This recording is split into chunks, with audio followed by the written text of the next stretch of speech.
Folks, I welcome you to the next educational presentation here at the 2009 Fund Convention. Our next speaker is Colonel Bill Myers, Air Force? Army. Army. He's pulling your leg. Oh, okay. The last one was Air Force.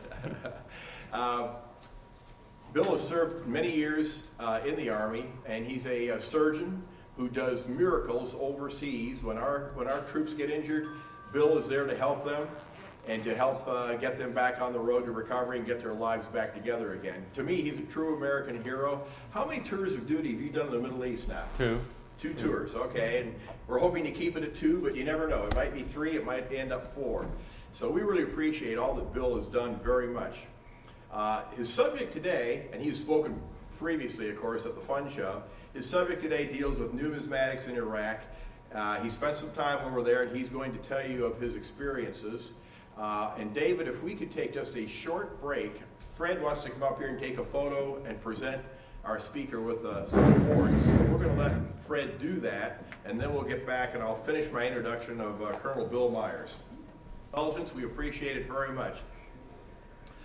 Colonel Myers here gave an educational seminar at Fund a few years ago based on an article he wrote, and he won the award for the best article in Fun Topics for that year. So in addition to being an educational speaker, he's also an outstanding gentleman who exhibits his coins at major coin conventions.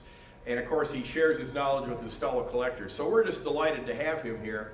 But most of all, he is what I appreciate most, and that is a man who served his country, who I consider to be a true American hero. To talk about a very interesting aspect of world coinage, numismatics in Iraq, it is my distinct pleasure to introduce to you Colonel Bill Myers. Thank you, Randy. Thank you. We appreciate you doing this so very much. I'm more than glad to.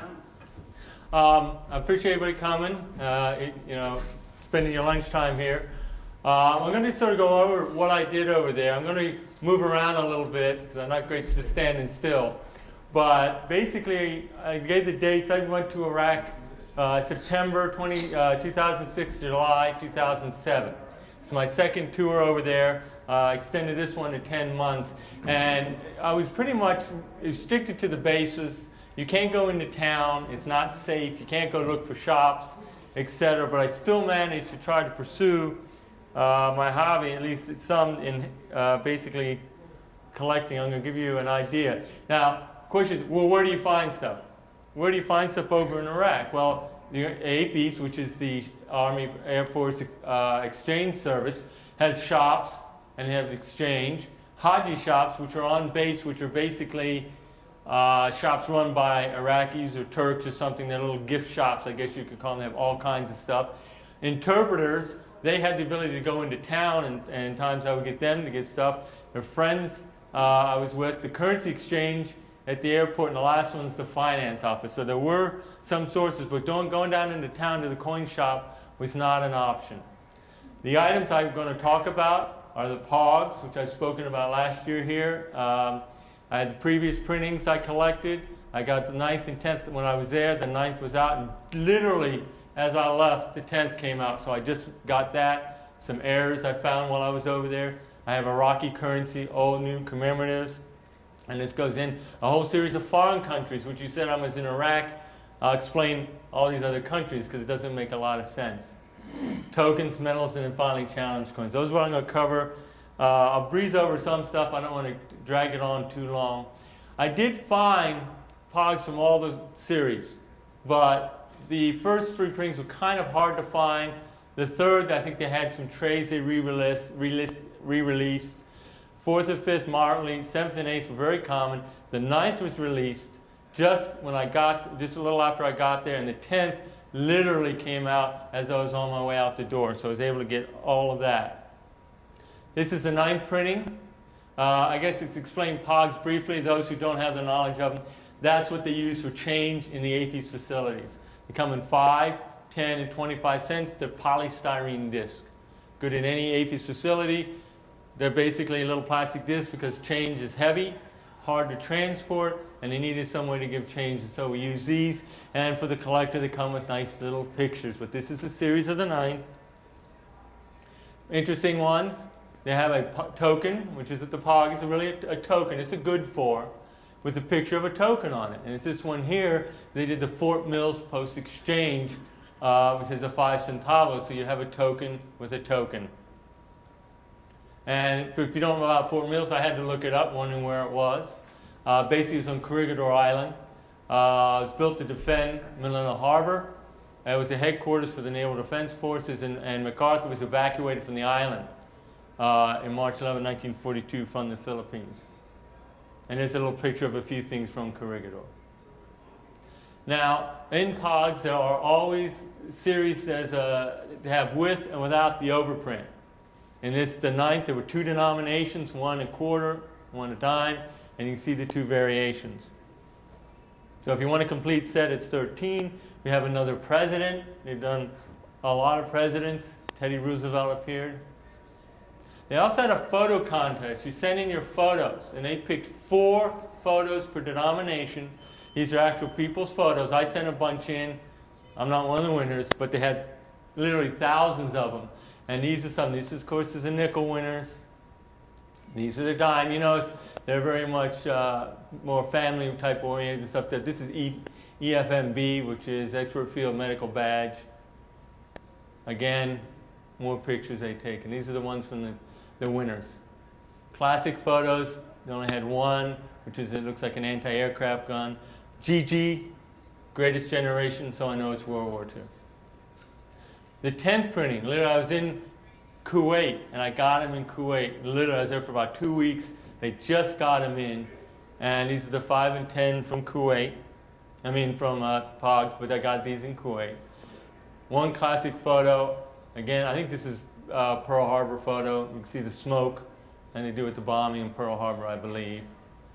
Again, with and without. Again, dime and quarter. Now this was interesting. They did release this. It's the first time they've done these. These are lenticular POGs. Lenticular sounds like lenses. They're actually tiny little lenses. I remember from the 1960s when you could get little toy rings with Batman on them and you tilted them and it had different images when you tilted it. Well, that's what a lenticular POG is. 1 for each denomination. So that should be 5. Yeah, it is 5 cents, 10, and 25. Now, this first one is St. Louis Arch. That's a stealth. Getting closer and closer. It's got 3 images as you tilt it, and that's what it looks like. Now, the 10 cents, you see the troops in the field? Closer, closer. So as you tilt it, this is the photos you get. Now, World Trade Center. The lights. And then lastly, the lights all the way up. So it's a very interesting POGs they designed, but this is unique. This particular one's the 10th, the 11th just came out, and they have some lenticular in it as well. Now, I did find some errors. And after going through enough and seeing enough, I literally, to collect all these POGs, I literally went through probably thousands of them. I didn't bring them all back, but I went through them. I would get them, turn them in, go back. Here's an obvious, very off-center cutting. You can see how they're made in sheets. And they're very close. There's a little tolerance. Well, this one was way off-center. It's got pieces of 3 of them on one. Here's one not so far off-center. You can see the 25 is way down at the bottom, is scooped up from the bottom. And here, again, is another one. A little harder to see in the picture, but there's a little bit of one of the other POGs right there. The white background. But again, cutting is off-center. This is another one. You see here, this little piece of paper I stuck in here. This is another cut through it, which is the exact same circumference as the out of the POG. So it got caught and got double cut, but only part way, whereas these POGs got cut twice. They were cut, somehow they stayed around and got cut the second time. And I know that was done because these 2 came out of brand new trays. So someone didn't play around and cut them. This again here is another one, looks like a clip planchet on a cent. And again, if you put another POG, it'll fit into that scoop perfectly. It's exact diameter. Bill? Yeah? When you say trays, they didn't come in rolls? What do you mean tray? Tray. They actually come in trays, plastic trays that have been sealed. There's 500 for the 10 and 5 cents. You have 500 to a tray, and the quarters are 400. So it's $25, $50, and $100. And they actually come in a tray all lined up, like you have poker chips in a casino. They're just all lined up, and that's how they ship them. Okay. Okay. Now, printing errors. The next one is, the other was cutting. This is printing. That and that are actually just errors in the printing of the ink. That I know is because I got about 4 or 5 of them and they look exactly the same. So this is just a printing error, very minor, but a printing error. Okay, so those are the ones I did find that were new. The other thing is some numismatic, it was Eagle Cash. Okay, it's a card, it's sort of a debit card. You put money on it and you take it off. And this is Eagle Cash, you can tell this was the one they issued me. It's got the seal of the Treasury on it. And I found out after I was there, they actually have several different backs to them. They're not all the same now. They have different writing and different styles. I have about 3 different ones. I lost mine and got another one. These are the machines. You can go into the machine in the PX and add money to it. You can put money on it by giving cash in the finance office. You can get money out of your checking account and have it put on automatically. You can get money out of your paycheck put on it. And when I got there, they were just beginning to appear in Iraq. And when I left, in fact, if you get a cash advance, right now, the majority of it has to be in Eagle Cash. Giving you actual bills is getting very limited over there. Now, Iraqi currency. I was able to go to some of the Haji shops in Camp Liberty in Baghdad. I was there. I had to fly to Baghdad for a few issues several times. And they do have a giant PX and they have a bazaar. And there's one guy there who actually sold currency, also Saddam lighters and stuff like this. But he did sell a bunch, and I would go through it. And I was able to pick up some of the older notes you see here. These are the nicer, the original notes. You can see 71, 73, and here's back to 93. But these are the quarter dinar. And these are just to identify some of the designs. Here's half dinar. And it's just a cement factory if you wonder what that was. Astrolabe, which is this. And this is great, the minaret of the great mosque at Samarra, which is what all these pictures represent. And these, again, 73, 85, 93, going. And actually, it's not easy to see these pictures, but the quality goes downhill. Interesting notes. Here's 4 notes I bought. They look like all the other notes. They're in a stack, but if you look at them, they're 4 different notes. But they all have the same serial number, and they all have that same little ink defect in the corner. So, what's the issue? Are they counterfeited? Are they made for, are they counterfeited to pass? Are they counterfeited for collectors? They're just lousy made. I don't know. The problem over there is that as embargo came on, they couldn't send out. A lot of their money was made in Europe. The higher quality, they started making it internally. Some was made in China, lesser quality, and they made it internally. By the time they made it internally, it was pretty lousy looking. But I'm really not certain if this is counterfeit copies, or they just went crazy trying to make it at the last minute. Yes? Marcos in the Philippines had several sets of money made for himself with the same serial numbers of ones that had already been issued. I'm wondering if maybe... It might have been, and believe me, I questioned a lot of people and got no answers. Saddam might have been making quite I mean, there's this and again, they all look the same, though. I mean, the ones with the serial numbers that are all the same look the same as the ones with different serial numbers. The same quality, same printing. There's a few I can show you that are very different. Here's some older notes, 59, 71. Now, this is a Hartford oil refinery. Some of these I'll just let you read because I'll ruin the pronunciation. But this I was able to identify what the items were on. Again, 1 dinar, ancient coin. And these pictures they're actually going to have some relevance even later on. Now here's an example of a problem note. This is the notes over here. Here's this one. Look at it. This is an obvious copy or counterfeit. You look at it's dot matrix. This is lithograph. This is dot matrix. You can see the difference in quality. Now a lot of times they sold these boards with notes in them, and they had all kinds of them pasted in. I think what sometimes happens, they ran out of these, so they just made their own. And I think it was more to pass off as sets than I think it was to pass off to actual real currency. There was a point when this stuff could be turned in. Again, dinars. This one's got a bank stamp on it and stuff, but it was an interesting note. Here's Parliament. Okay, this is the statues here. Hammurabi, waterfall, and then here's a castle here on this one. Now here's the 5 dinars. They start out fairly decent and they get down in quality. Okay, this is 1992, and the quality does this varying quality. But interesting, this one, these are the serial numbers. And if you look at the it's all the same except for the last two. They're mismatched. So, and this is 46, and this is 27. So obviously something going on there, and these are letterpress. So obviously the machine's stuck, but I would go through stacks and find these oddities. That's an unknown soldier tomb. 10 dinars. Again, I got back to 59. Nicer looking notes. And 10 dinars here. And you see, this is a minaret Mosul, which is interesting because I my tour, I spent 3 months in Mosul earlier, spent 5 months in Mosul this time, then 5 months in Al-Assad, which is in Anbar. If I got on top of the hospital building on a good clear day, I could see the minaret. I could see it in the distance. You can't miss it because it doesn't show much here. The thing is crooked. It curves slightly. It's not straight up and down. It has a curve to it. But I could see the minaret. This note is, again, here's Sodom, and there's the minaret. I got that offline. I just didn't take that picture. We can see it kind of got a bend to it. Okay. Here, 25 dinars, White Horse's note. Okay. And this one, 25 dinar. This is a nice note. It's the first one that Sodom appeared on. This right here, the watermark.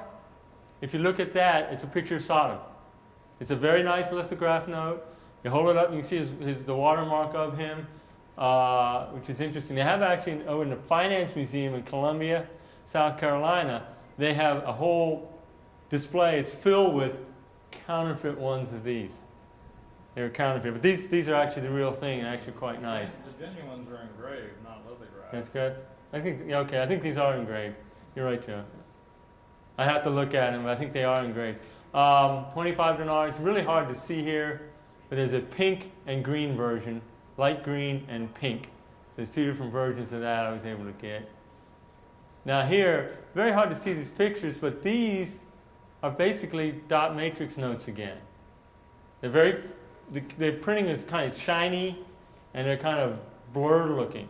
But these, again, counterfeits. Again, I'm not sure exactly what. They're counterfeiting them to sell them to the tourist, or counterfeiting to try to pass them off. But this is a counterfeit note. Here's the 25 dinar. Lots of these were around. Again, I'll let you read what they are. The 50. Again, they repeat a lot of their designs here. That's a Sodom bridge. Now these are the 100. And if you look here, this is again a copy. The colors aren't right, and the serial numbers are here, but there's no serial number. This is totally blank. Again, a copy. And this is dot matrix as well. But sometimes it's hard to tell who is doing what. These 100 dinars, relatively prevalent. Again, here are two notes. These are two different pictures, actually. It's not two copies of the same scan. I actually scanned two different notes. Exactly the same serial number. Now this is an interesting note, this one here. When they ran it through the letterpress, they ran it upside down. The serial number is upside down. So they turned it around and ran it through again. And there's the serial number again. Right side up. So it's right side up, upside down. It's a mirror image, but it's on the same note. And I've got a lot of questions as to how these came out. I thought it was interesting. I would go through these deals where I stacked these things, and they're different serial numbers. I mean, they progressed, and they just kept running it through.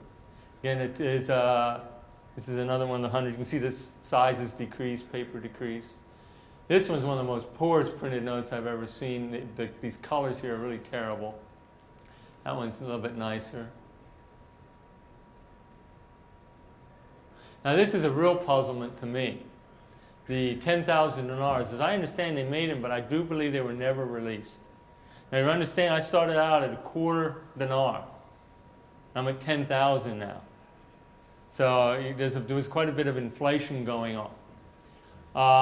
This is the picture of the note. What's interesting is this part right here. It's a foil strip with kind of a holographic image on it.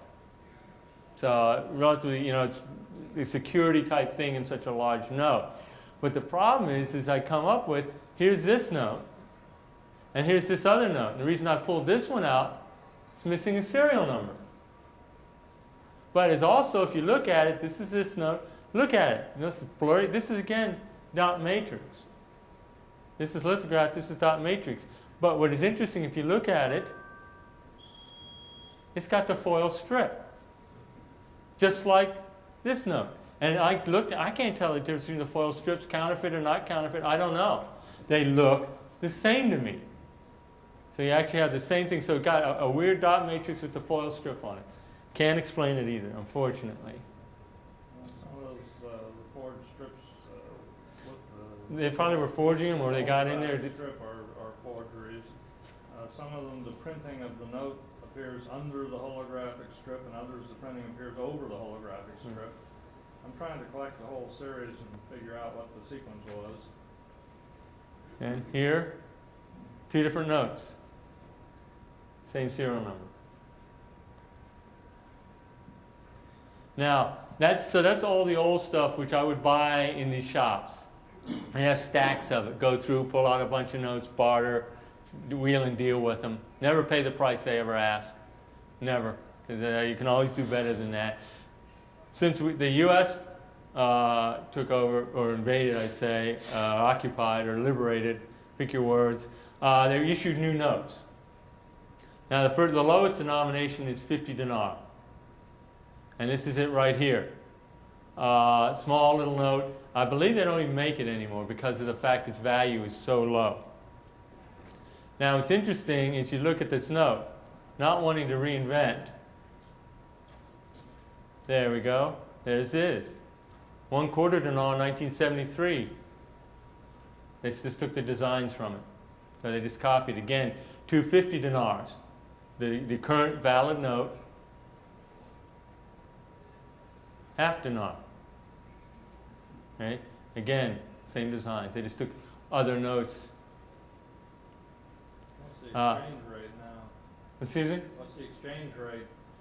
Oh, when I was over there, it was about 1,300 dinar to the dollar. So it gives you that. I think the 50 dinar note was worth about 3 cents when I was over there. And there's a 25 dinar coin and a 50 dinar coin. I mean, a 100 dinar coin. But obviously, they quit making them because their value is small as well. So here's 500, the new one. And there you go. There's 1973 10 dinar. Okay, again, you can see they're just repeating designs. There's 1,000. So 1,000 was a little under $1. And again, we're repeating the 1979 to 84. Again, 1 dinar is now 1,000 dinar. Exact same designs. Again, 5,000 dinar. There we go. It's off the 5 dinar. 10,000. Again, there's the minaret. Again, older design. Now, this is the 25,000 dinar. I showed you 10,000 dinar before, which was the highest note. This is currently the highest denomination right now. 25, roughly 20 bucks at the time I was there, exchange rate.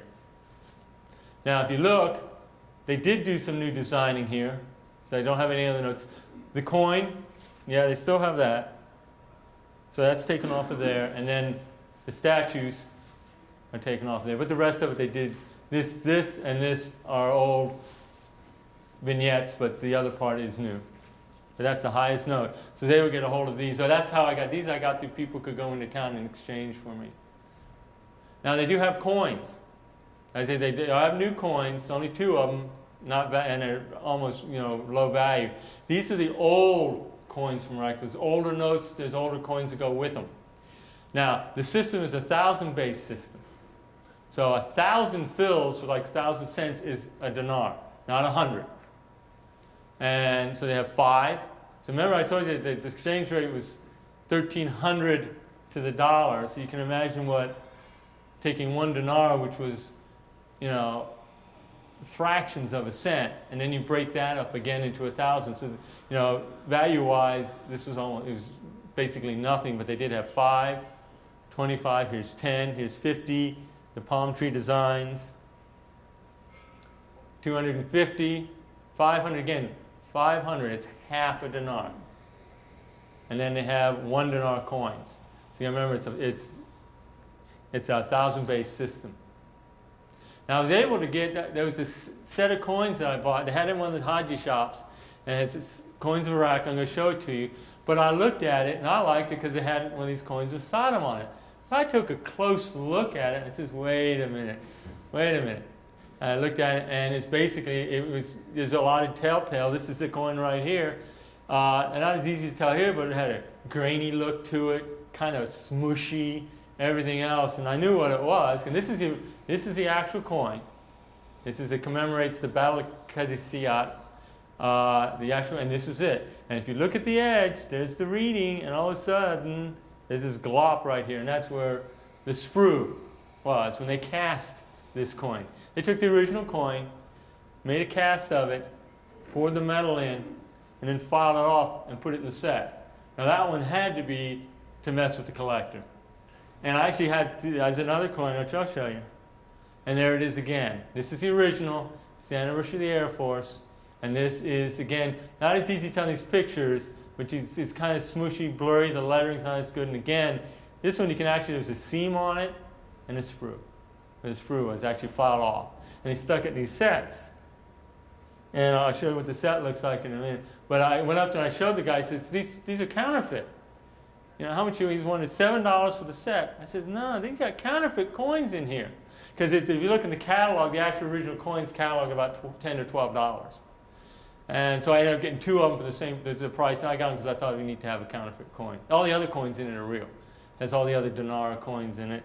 And they're real. But they're, the fills, I mean.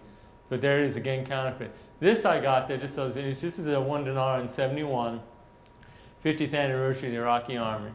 And the last talk, whoever was here for that, he talked about topical collecting. And I am a topical collector. I collect anything that has hands in it, and that's why that coin, I bought that one. And that's the exact same reason I bought this one. They're all over. This is silver coin. This is actually a 1 dinar, the same size. It's silver. And this is the 10th anniversary of the Iraqi revolution. So the revolution being when Saddam took over. No, actually, no, I'm sorry, the Iraqi, when they took over from the monarchy. There's the set. That's what the set looks like. These are all real. But there, that's the counterfeit right there. And they just pegged the guy down to it and they went, okay. Now, one thing I did find is a 1 token. And that's this one right here. It says 1 play. And it's got these palm trees on it. I have no idea what it's to. I don't know what you play. Because exactly, I don't think, maybe this is fairly old because of the current Muslim regime and all. I don't think video games and playing games was part of their beliefs, and I never heard of them existing. But look at this. There's the Phil's coin. Look at the token. Very similar. So I'm really not sure where it came from. It's the only token I ever found. Found it in a junk box. This is a medal with Saddam on it. You know, what does it represent? It's very, you can see the quality's not that good. I may be a copy, I'm really not sure. Now the other one's challenge coins. So that's basically the money. If any question about it, so I was able to find all this kind of money. I got a lot of types, a lot of questions I can't answer. But that's the money. Then the challenge coins. This is a 401 Cav. I bet you can figure out where they're from. Out of Texas, Panhandle, and they were part of a unit I was supporting in Mosul. And this is a coin I got from the commander for that because when they came in, we replaced the Stryker unit. And unfortunately, Humvees, even if armored, don't do well compared to what Strykers could withstand. So unfortunately, they had a learning curve. We saw a lot of their soldiers. This is the 3rd Medical Command, which was our higher command. That the Major General gave me this coin. This is the 399th Cash, Combat Support Hospital. This is a unit I was assigned to during my tour. That's their coin. Now, they sold a lot of challenge coins, and so I was able to buy some. This one's just the Green Zone International. You flip it. Of course, this is why I got it, because it's got a hand on it. But I got these, and it says here, you sent me to Iraq, and it's this explicit. This one's more explicit. You sent me Iraqi, you bastards. Wow. So it's off of South Park, and it says Iraqi freedom. But I got these out of the Haji shops, but they bootleg these out of Turkey. But I thought that was interesting. This is Iraqi campaign medal. When I was there the first time, I got the Jihad Expeditionary. This is the second time. This one I got the Bronze Star. Was over there in addition to a few other medals, but those are the ones I actually received. Now I have friends who, one friend went to Australia. When you're over there long enough, you get an R&R. So he went to Australia for his, and he picked me these nice polymer notes, fresh out of the bank, uncirculated, beautiful foreign money. But I was able to pick these up for him at face value. Oops, sorry. Okay. Some people could go to Qatar for their R&R. I had him pick me up. These are current notes with a set of the Rials, which I think are, quite colorful, quite pretty notes. And here are the 20 and the 100. So again, pick those up at face value. Now they did have in Kuwait, they had these guys who had these booths that sold everything imaginable, but some of them did have packs of notes. And I would go through and get these foreign country notes. And you get a couple for $1, and I was able to pick up these two notes. And these are the dates of them. They got several types. These are from Lebanon. I picked them up. It's another Lebanon. Interesting, this one here, if you look at this, I'm going to turn it upside down, but I printed the number backwards. Here's this forward, it's backwards. Ignore the fact that this points the other way. This is a radar. 7, 6, 7, 1, 7, 6, 7. I actually found it in the stack, but it's a radar note if you're one of those numeral files. This is an interesting note. This is second anniversary of the liberation of Kuwait. And basically here, which is this part blown up, it lists all of the countries that participated in Desert Storm. They released this, the Kuwait's released, it's a polymer note. It's very attractive. You can see the burning oil wells and everything else they have. What was really interesting is you take a look at this. This is not legal tender. It's a commemorative note, but I never heard of a commemorative note that you can't spend. I wouldn't, but you can't spend it. This is the holder that came in. The device, is that a hologram, an optical variable device, or is it on polymer? It's polymer with a hologram in it. It's a little clear spot, but yeah, it's polymer with the hologram in it. I bought it because I thought it was a beautiful note. The holder came in, Arabic and English. I was able to get a note from Yemen, Iran, not so far away. They can travel, the Hajis can travel back and forth, so I picked these up. I was in the airport. I'd gone back for R&R, come back home, and I was leaving in an international terminal. I went up to the exchange booth. I said, have you got any foreign notes? And any low denomination, any new ones? And she pulled out a stack of these Jamaican $50 notes. And I exchanged them, and she didn't charge me an exchange rate. These were, I think, about 85 cents. So I exchanged and got a couple of them. I thought they're just, interesting person on it. But an interesting note, and I picked that up at the airport because it said less than $1. Another Iran in Khomeini, our friend there. Mongolia. How in the world a note from Mongolia ends up in Southwest Asia, but it did. In Kuwait, I found these notes in one of the bunch of notes by the Hajis would sell. And it was interesting, if you look into the book, if you have prefix 54 to 68, they were stolen by Iraq. When Iraq left Kuwait after they were kicked out in Desert Storm, they took all this money that was in the banks with them. Well, they knew what the block numbers were, so they basically devalued it. It was worthless. And they ultimately devalued all the money and made new ones. But they devaluated those blocks. And as I said, this is a number, and it's 57. So it falls into. So now it's ended up somehow in the hands of these salesmen, and they're selling it. Again, here's the half dinar. Okay, 35. Again, falls in the limit. Again, 48 falls within the limit. These are all notes that were stolen from Kuwait by the Iraqis. And they ended up in dealers, I won't call them dealers, really salesmen is really what they were. But they were interesting to pick up, and I knew it when I found these. I knew that they would like that. Exchange. The only money you could really pick up in the foreign exchange was Kuwaiti. And here you see the Kuwaiti dinar. I had a friend, one of the workers who I knew who was from Sri Lanka. Went home, he brought me back these. And quite interesting, pretty notes from Sri Lanka. And that's the end. This is a chair that's in the Al-Fa Palace in Baghdad, which was, Saddam took the desert, scooped it out, built lakes and canals, and stocked it with game and made it his hunting reserve, and put the Tigris to come in and distribute water and go out. And it's a huge hill called Signal Hill where all the signal towers are. And that's all the dirt that they scooped out to build this resort. And he's in this huge palace he's got, which is actually, we now have taken it over. And this is the chair that was in there. And again, this one was, I got this, I had to because it applied to me. You sent me to Iraq twice. So twice to Iraq, which applied. And never to let any military thing go unchallenged. I mean, they don't pull it out, but anyway, so you never can get away from it. Okay, you're going to get the lights up. So basically, yeah, Joe's good. Yeah. I believe you.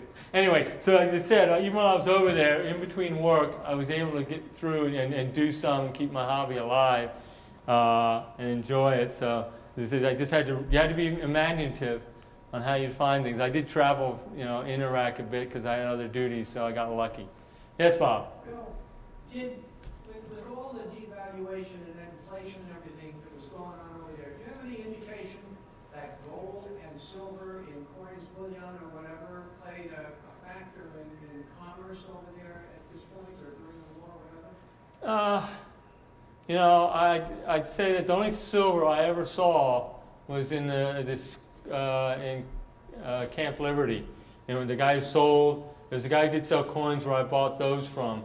He just sold them as silver things, and I don't think silver, gold, if it was probably buried somewhere, but it really wasn't around that I know of. So it did, in other words, if you went into one of these bazaars, you were buying anything you didn't use or nobody used a silver or a gold coin?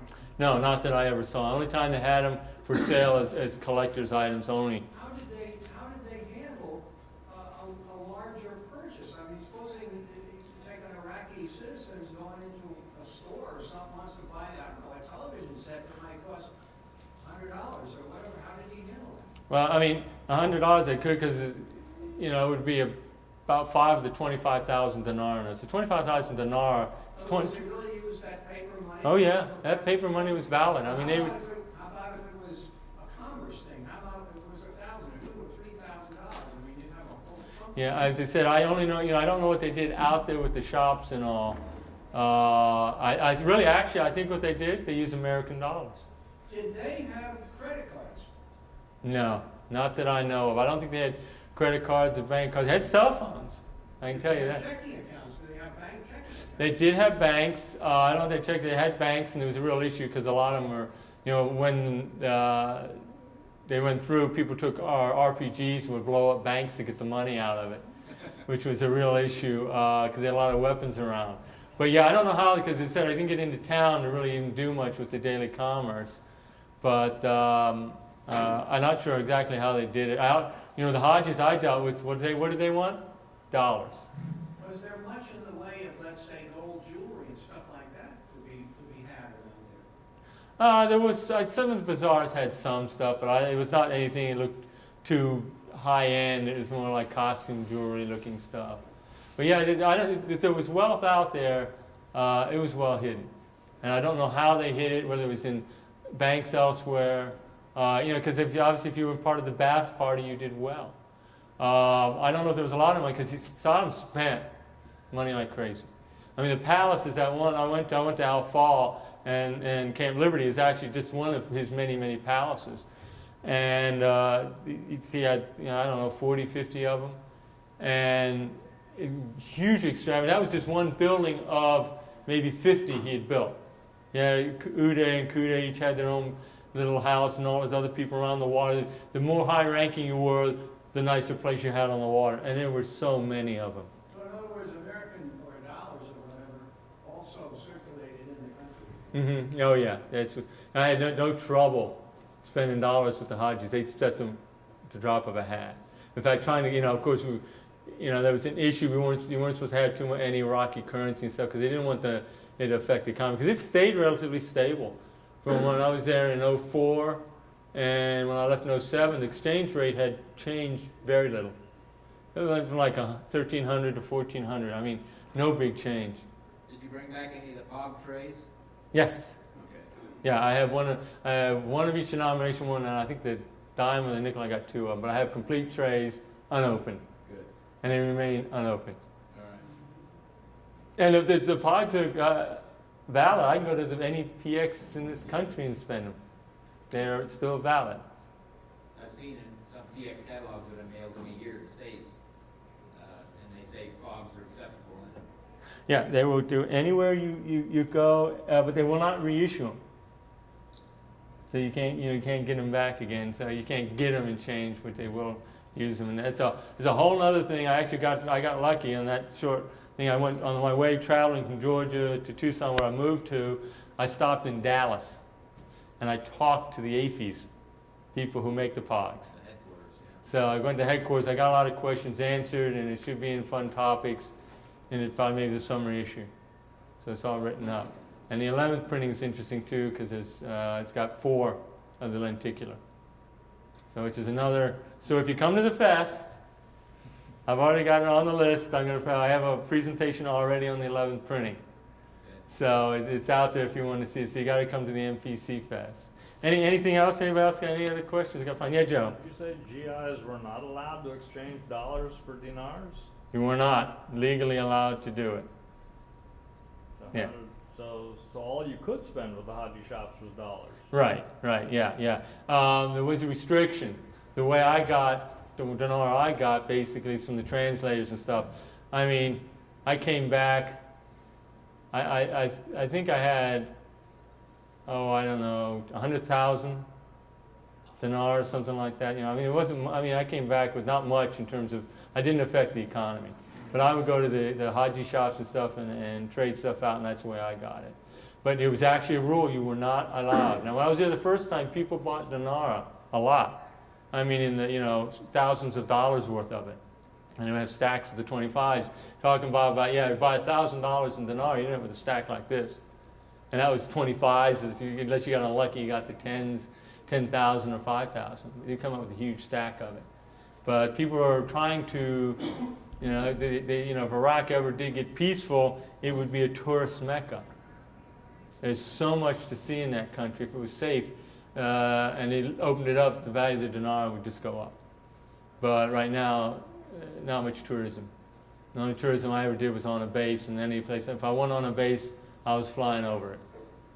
It's too insane. It's a shame because there is some amazing historic. I got a chance to go out to Ur, which is the home of Abraham, and we got to climb up in the ziggurat. And I mean, that thing was built 4,000, 5,000 years ago. It still stands today.